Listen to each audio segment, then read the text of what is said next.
So I got this radio from a friend of mine, program it for him. I already did all that, but I was kind of going to go through a few things here.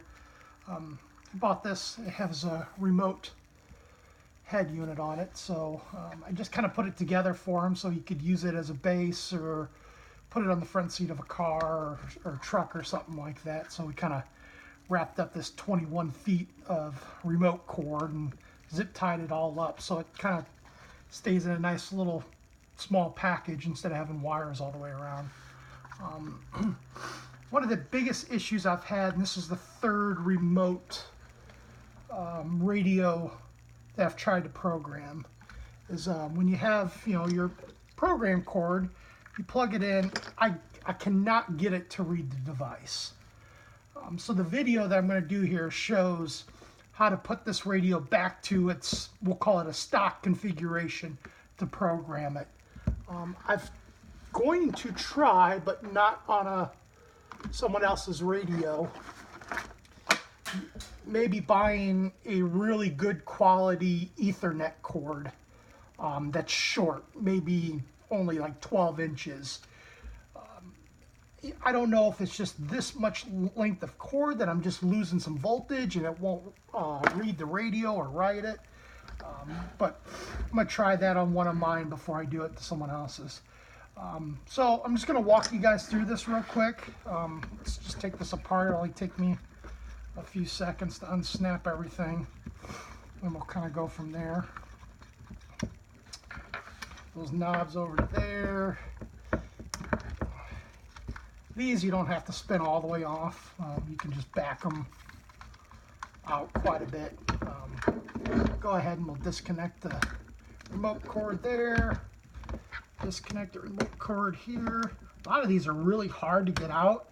So I mean, you really need to squeeze down and try and squeeze up as far as possible to get those to unsnap so you don't break them loose. Put that radio there. Put that out there.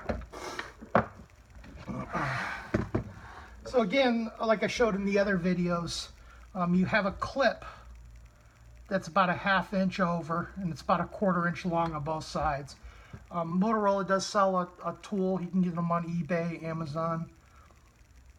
I just like using a putty knife. Just about every toolbox has it. So you just want to put it right there in that corner. Just lift back and then back up, and you'll hear that little snap. And it just walks away. Then same thing on this side. Back, hear the little snap. So basically you have just a ribbon, just like the other one. Make sure also you pay attention to which way the cord's in. A lot of these have like a blue solid line going across, so you can see which direction it goes in. I've never tried to reverse them. I don't know if it'll work. I don't know if it'll harm the radio, so I just avoid reversing that. And then you just kind of pinch it, wiggle it back and forth, and it comes right on out. Obviously you can see the correct way of putting it up, the Motorola, the top of the radio. You can mount it upside down. I don't see there's really a reason for that. So these are a little more difficult to unsnap. I try not to do it from the top. That way if you do take a chance of marring it up or something, you won't really notice it. So same thing, they still have that same little ¼ inch long clip, about a ½ inch from the edge, from there to there. So again, just take your putty knife and you could hear it right away that it pops right out. And then same thing on this side. And then you just kind of walk it over. I've had some times where I've had to go over from the other side to get it, without trying to break it. Guys, you really don't need to force these. They will just come right out if you just put a little bit of a tool right there. And you can hear it where it keeps snapping itself back in. This is where a third hand would come in handy here. And there you go. So once again, you can see, these little blue lines. Make sure you make note of how they go in. the same thing, just kind of pinch, pull that out, and you can set that to the side. So when I program these, to put these to the stock configuration, you could see on this radio here how it has this third piece. So we have our face, this piece that conjoins the face with the body of the radio, and then you have the body of the radio. So I mean, if you want to put this back to this configuration, if you were already bought it with the remote, you'd have to get this piece. They're not easily come by. Every once in a while I'll see them on eBay. Just keep that as an option. That's why we kind of went with this little setup here, because we've already had everything and it works just as well. So to program this, basically you got to put this piece back in here. So remember that blue line gets wiggled back, or ribbon gets wiggled back in there. You got to make sure you get it in there straight. And you don't force it. It will go in there. So basically I just leave it kind of sit like this on my workbench, you know how that ribbon's right there. And then I just take my program cord, plug it in, and it'll program just fine like this. When you program these, you have to have power to them. So, if you're doing it on a workbench, you got to have a power supply. If you're out in your car, you can program it at this. In my wife's van, I have this part of the radio mounted underneath the seat, and then this part, the remote head, mounted in the center console. So anytime I want to change something, add something, it's a pain in the butt to remove this, to remove that, to do it. So a lot of times what I'll do is I'll just take one of my other radios, unsnap this head, and then just do that, program this while it's underneath the seat. It's a little awkward, but it's a lot easier than taking all this stuff apart. So we're just going to walk you through putting it all back together. So again, you want to reach in there, pinch this, and just kind of wiggle it side to side and pull it, try and pull it out straight out as possible.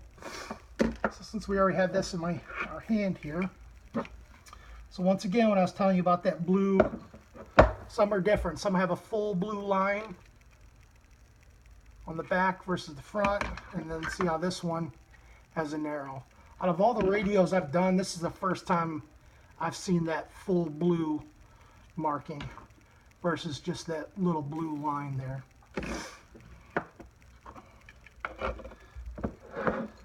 I'm just gonna hold this up. What I try and do is I kind of pinch this with the remote heads. It's a little easier to hold it like that versus trying to do this. With this, you just can't quite get the right grip on there. So it's a little easier. Just pinch that. Make sure you put it on the top one. You have this that blocks off that one at the bottom there. And you just kind of slide it in there. You might have to work it back and forth a little bit. I usually start at the top there. Get a good snap. Make sure your ribbon cord's not going to get pinched into anything. And then just snap it right back into place. And you're good to go with that. Same thing with this now. Make sure you pay attention where that ribbon cord has come out. This one's a little more tricky because they're trying to get your whole hand around there. But, and your fingers are a little confined to a space there. But if you take your time, be patient, just nice and slow. You can buy new ribbons. I've seen them off of eBay for 10, 15 bucks or so by the time you add shipping. And it'll snap in there. Pay attention too, because you can get that, I don't know if you guys can see it, you can slide this cord underneath this jack and you think it's plugged in and it's not. So try and easily bend this back just a little bit to make sure it's plugged in there correctly. Same thing like I showed on the other videos. You can only put this case together one way. You can't put it upside down because the speaker won't slide in because you have this notch right there. So once again, I always like to kind of start it at the top like so, and then it just snaps right back into place. It's that simple.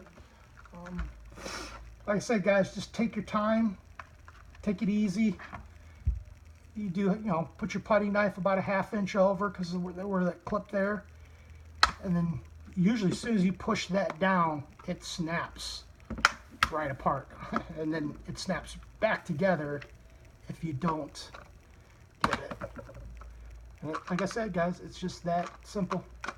Take your time, be patient. If anybody's got some tips how to program these,